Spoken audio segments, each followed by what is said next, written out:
जिस दिन आपके अंदर अकड़ आ गई उस दिन मिट्टी में मिलने से कोई रोक नहीं सकता। किसी के सामने झुकोगे, झुकने में बहुत कुछ है।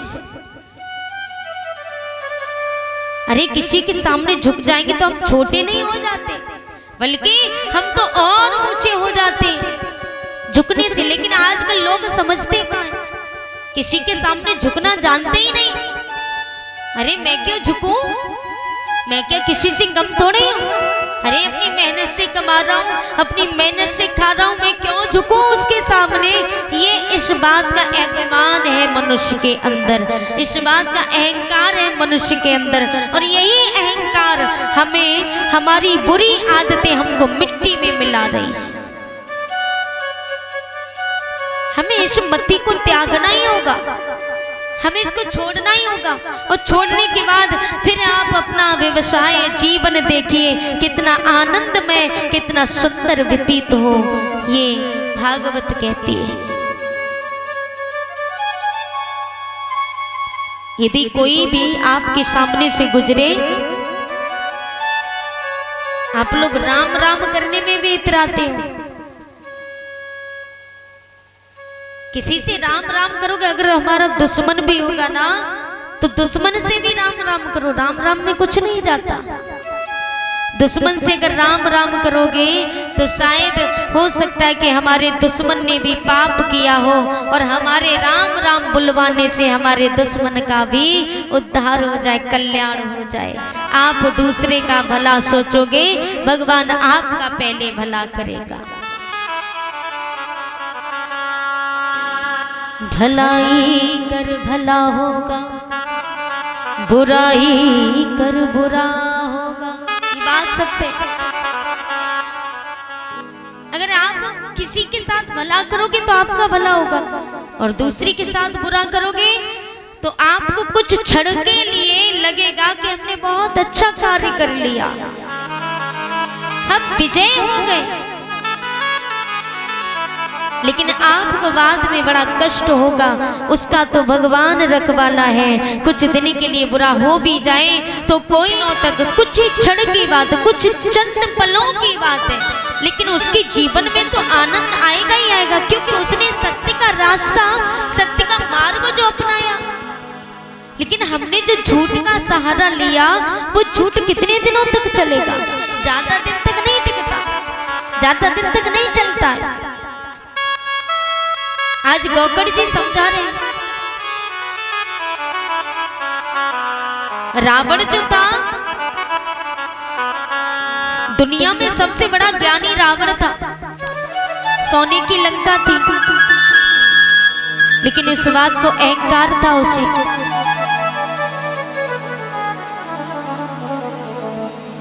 घमंड में तीनों गए।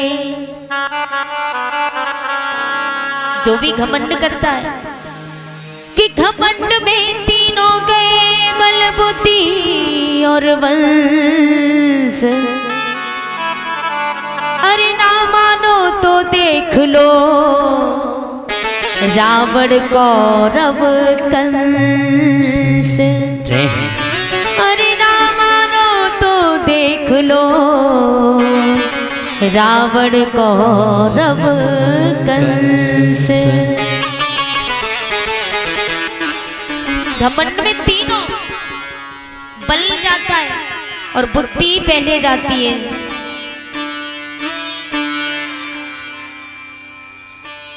जाको विधाता सब सुख दे, ताकि मति पहले हर ले। जिसको भगवान ने सुख दे दिया, अब उस सुख का उपयोग करना नहीं जानता, उस सुख का गलत फायदा उठाए तो भगवान उसकी मति पहले हरता है। इसलिए घमंड जो भी करता है तो कहा है कि घमंड में तीनों गए, बल बुद्धि, बल भी जाता है, बुद्धि भी जाती है, और यहाँ तक कि वंश भी मिट जाता है। कि घमंड में तीनों गए, बल बुद्धि और वंश। जय हो। अरे ना मानो तो देख लो, रावण कौरव कंस। रावण कौरव कंस। रावण कौरव कंस। कौरव कितने थे? पांडु महाराज के तो 5 पुत्र थे, लेकिन धृतराष्ट्र के 100 पुत्र थे। ये दोनों सगे भाई थे, पांडु महाराज और धृतराष्ट्र दोनों सगे भाई थे। अब धृतराष्ट्र के तो 100 पुत्र थे, लेकिन पांडु महाराज के 5 पुत्र थे। सेना भी अनंत थी, लेकिन पूरा भरा वंश वीरान हो गया। महाराज सगर के 60,000 पुत्र थे। उन्हें इसी बात का अहंकार था कि मेरे समान कोई भी योद्धा नहीं, मेरे इतनी सेना है, 60,000 पुत्र हैं। लेकिन कपिल मुनि की दृष्टि पड़ने पर 60,000 पुत्र जल करके राख हो गए। इसलिए कभी किसी बात का अहंकार नहीं करना चाहिए।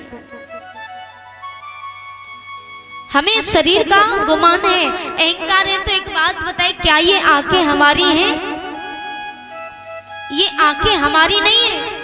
अगर ये आंखें हमारी होती, अरे जरा सा भी आंख में कोई कूड़ा चला जाए तो हम बड़ा तड़पते, हमारे बड़ा पीड़ा होती है। अरे भाई मेरी आंख में कूड़ा चला गया, बड़ी तड़पन होती है, तो हम उसको निकालते।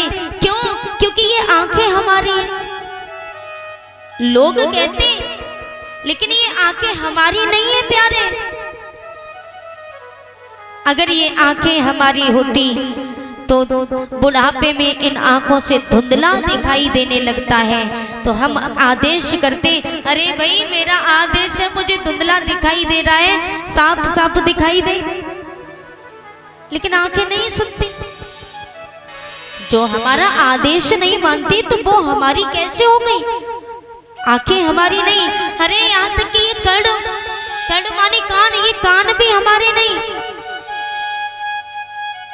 अगर ये कान हमारे होते तो बुढ़ापे में हमें ऊंचा सुनाई देता है। हम कहते, रे मुझे ऊंचा क्यों सुनाई दे रहा है? अरे मेरा आदेश है, साफ साफ सुनाई दे।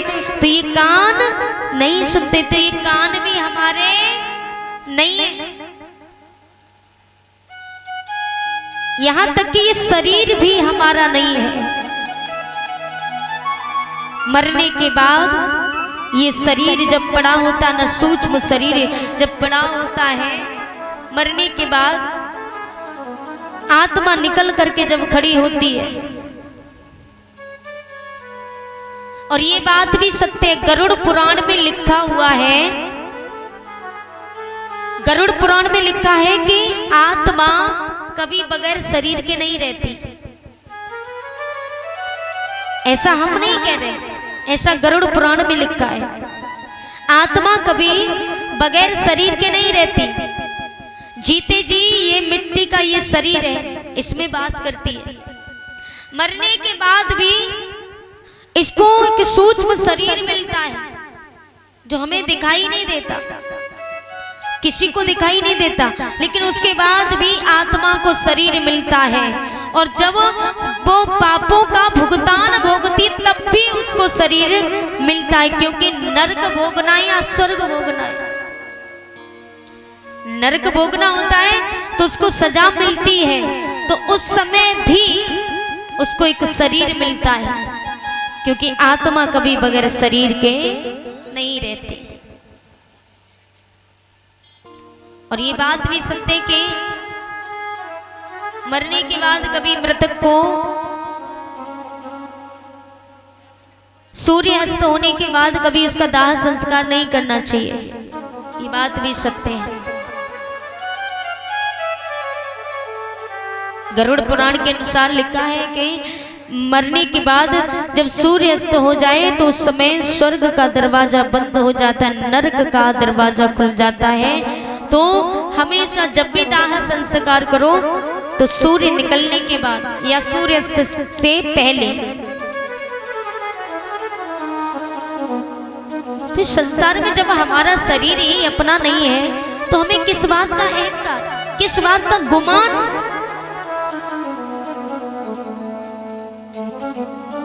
आत्मदेव जी कहते हैं, तो फिर हम कौन हैं? उन्होंने अपने पुत्र से पूछा कि ये शरीर भी मेरा नहीं, ये कान भी मेरे नहीं, हाथ भी मेरे नहीं, पाँव मेरे नहीं, आंखें मेरी नहीं, अरे कुछ भी मेरा नहीं, तो फिर मैं हूं कौन? तो याद रखना आप सभी, हम सभी कौन है जानते हो? हम सभी एक दिव्य चिन्मयी शाश्वत अविनाशी आत्मा है, जिसको हम पहचान नहीं पाते। गोकर्ण जी कहते हैं पिताजी कि चल रे हंसा अपने देश को, और यहाँ नहीं कोई तेरा है, जग बालों का हुआ सबेरा, अपना हुआ अंधेरा है,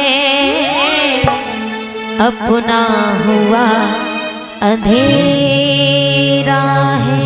जय भोले। इस संसार में हमारा कुछ भी नहीं,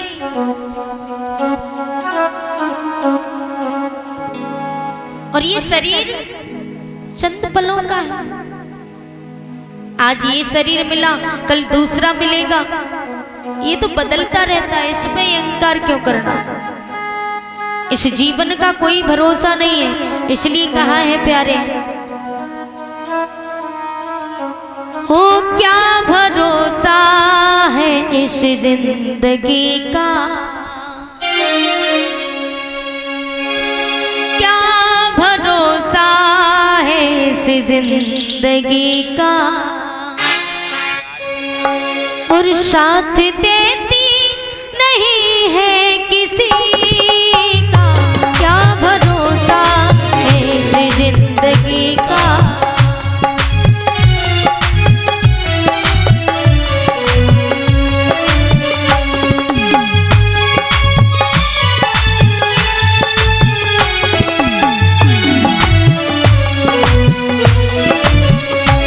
प्यारे, इस जीवन का कोई पता नहीं है, कोई भरोसा नहीं, आज है तो कल नहीं, कल भगवान ने प्राण ले लिए, क्या भरोसा है इस जिंदगी का, क्या भरोसा है इस जिंदगी का, साथ देती नहीं है किसी का, क्या भरोसा है इस जिंदगी का।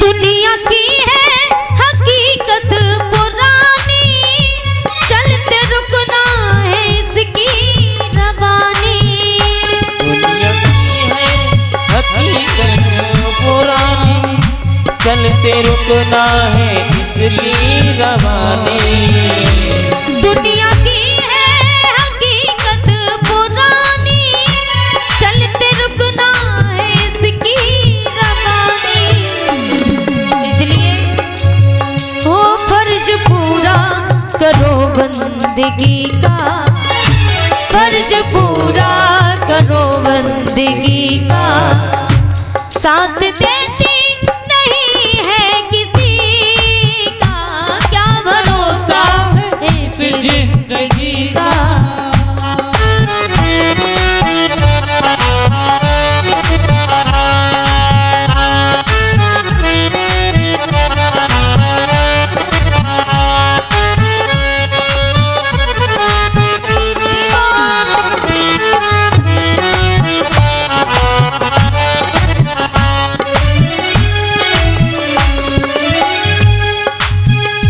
शम्मा बुझ जाएगी चलते चलते, सांस रुक जाएगी चलते चलते, शम्मा बुझ जाएगी चलते चलते, सांस रुक जाएगी चलते चलते, शम्मा बुझ जाएगी चलते चलते,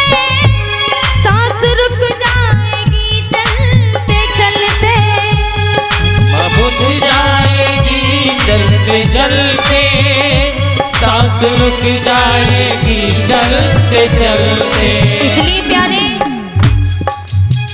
हो दम निकल जाएगा आदमी का, दम निकल जाएगा आदमी का, साथ देती नहीं है किसी का, क्या भरोसा है इस जिंदगी का। ओ क्या भरोसा है इस जिंदगी का।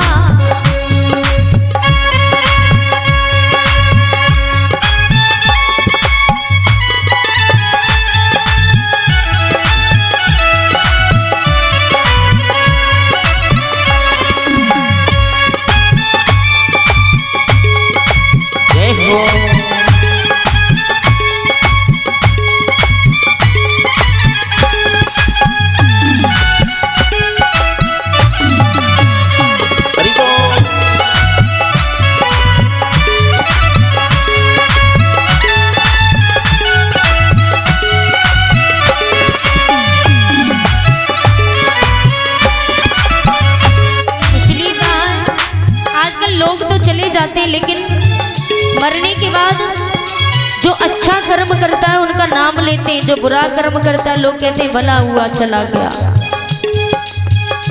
हम रहेगा मोहब्बत रहेगी, दास्तां अपनी दुनिया कहेगी। हम रहेना मोहब्बत रहेगी, दास्तां अपनी दुनिया कहेगी। हम रहेगा मोहब्बत रहेगी, दास्तां अपनी दुनिया कहेगी। रहेना मोहब्बत रहेगी, दास्तां अपनी दुनिया कहेगी। नाम रह जाएगा आदमी का, नाम रह जाएगा आदमी का, साथ देती नहीं है किसी का, क्या भरोसा है इस जिंदगी का, क्या भरोसा है इस जिंदगी का, साथ देती नहीं है किसी का, क्या भरोसा है इस जिंदगी का। ओ क्या भरोसा है इस जिंदगी का, क्या भरोसा है इस जिंदगी का।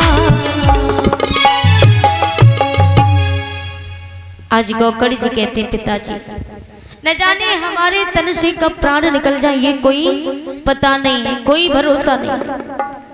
धर्म की दो बात, एक लौकिक धर्म होता है और एक भागवत धर्म। तस्मात् के नापि पाए न मनः एव कृष्णे निवेशया। किसी भी उपाय से यदि मन को अपने गोविंद के चरणों में लगा दो, इसी को भागवत धर्म कहते हैं। लेकिन ये मन चंचल है,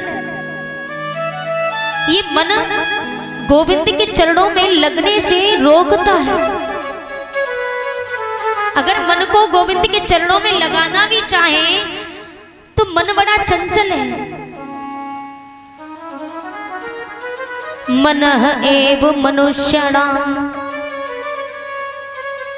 कारणं बन्ध मोक्षयो।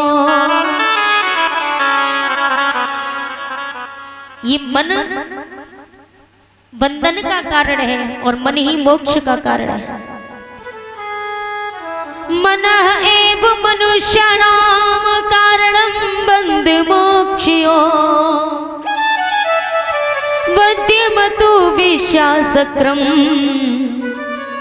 मुक्तम निर्विषयम बड़ा। ये मन ही बंधन और मुक्ति का कारण है। मन विषयों के प्रति आसक्त है तो हम बंधे हुए, और मन विषयों से अनासक्त हो गया तो हमारी मुक्ति है।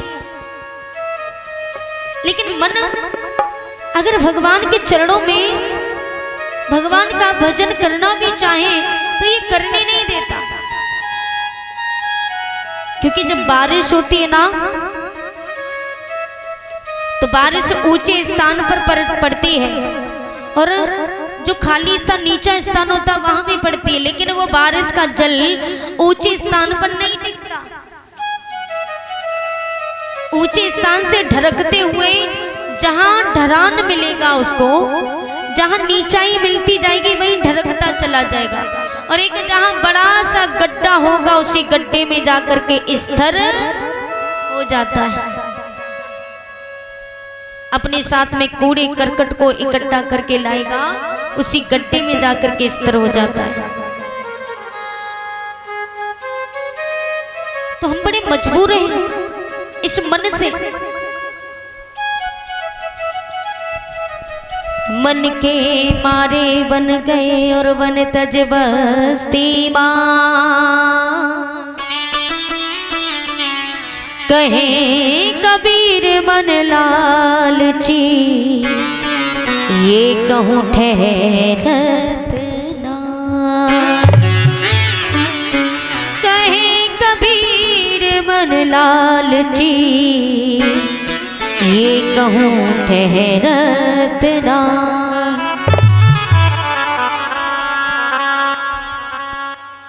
मन के हारे हार है और मन के जीते जीत, मन ही मिलावत राम सो और मन ही करत फजीत। मन बड़ा चंचल है प्यारे। भगवान का भजन करें तो कैसे करें? काफी माताएं होती हैं तो काफी माता नियम बनाती, कहती है अरे भैया सुबह सुबह उठ करके गोपाल जी का स्नान करेंगे, गोपाल जी की सेवा करेंगे, ठाकुर जी को भोग लगाएंगे, हम ठाकुर जी के चरणों में ही जीवन बिताएंगे। ये नियम बनाती है, कहती है इसकी सुबह उठ करके स्नान करेंगे, गोपाल जी को स्नान कराएंगे। 2-4 दिन तक तो नियम लागू रहता है। 2-4 दिन के बाद शरीर में आलस आ जाता है और आलस आने पर हम भगवान को भूल जाते हैं, भगवान का भजन नहीं कर पाते, ना उनकी पूजा कर पाते। तो मुक्ति का सीधा कारण मैं आपको बिल्कुल सरल, बिल्कुल भगवान की शरण में जाने का सरल तरीका बताऊं। जरूरी नहीं, भगवान नहीं कहते कि आप रोजाना स्नान करके मेरी पूजा करो, भगवान नहीं कहते। आपका शरीर यदि वृद्धा शरीर है, यदि आपका बीमार शरीर है और आप कहो कि मैं भगवान का भजन स्नान करके ही करूं, तो जरूरी नहीं कि स्नान करके भगवान का भजन करो। जरूरी नहीं कि 1-1 घंटे तक मंदिर में बैठ करके भगवान का भजन करो। क्योंकि गोस्वामी तुलसीदास जी ने रामायण में लिखा, क्योंकि जब सतयुग था तो सतयुग में संत ऋषि मुनि महात्मा, आपने रामायण तो पढ़ी होगी, भागवत गीता भी पढ़ी होगी, तो संत ऋषि मुनि महात्मा हजारों वर्षों तक तप किया करते थे, तपस्या करते थे, तब उनका कहीं उद्धार हो पाता था। लेकिन त्रेता युग में यज्ञ करने से उद्धार होता था, द्वापर में पूजा करने से उद्धार होता था, लेकिन इस कलयुग में गोस्वामी तुलसीदास जी ने लिखा कि कलयुग के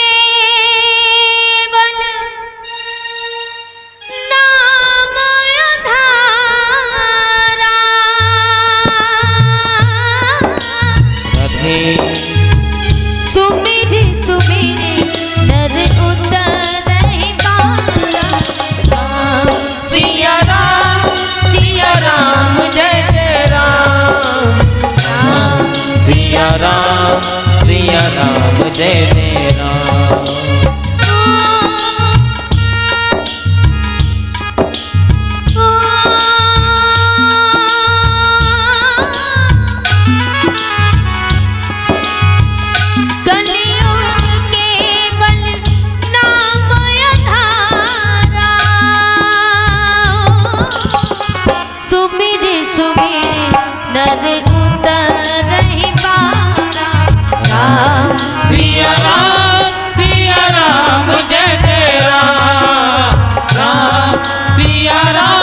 सिया राम गोस्वामी तुलसीदास जी ने लिखा, कलयुग के बल नाम धारा, सुमिरे सुमिरे नर उतरे पारा, सुमिरे सुमिरे नर उतरे पारा। गोस्वामी तुलसीदास जी ने लिखा, तो कलयुग में केवल नाम लेते रहो, आपका उद्धार हो जाएगा। काफी माताएं होती हैं, मैंने देखा है आजकल लोग इतने अंधकार की तरफ चले जा रहे हैं। बुरा मत मानना माताओं, लेकिन मैंने देखा है आजकल यदि झाड़ू लगाओ तो झाड़ू लगाते समय भगवान का भजन करो कि श्रीमन नारायण नारायण नारायण भजमन। क्योंकि झाड़ू हमारे हाथ लगा रहे, मुंह तो नहीं लगा रहा, हमारा मुंह फ्री है। और गोस्वामी तुलसीदास जी तो वैसे भी कह गए कि कलयुग के बल नाम धारा, और सुमिरे सुमिरे नर उतरहि पार। तो जरूरी नहीं कि घंटों तक मंदिर में बैठो तभी उद्धार होगा। झाड़ू लगाओ तो भगवान का भजन करो, बर्तन साफ करो तो भगवान का भजन करो। लेकिन मैंने तो देखा है आजकल काफी माताओं बहनों को कि काम करेंगी, अगर गली में गुजरती हुई जा रही होंगी तो गाने गाएंगी, भजन नहीं।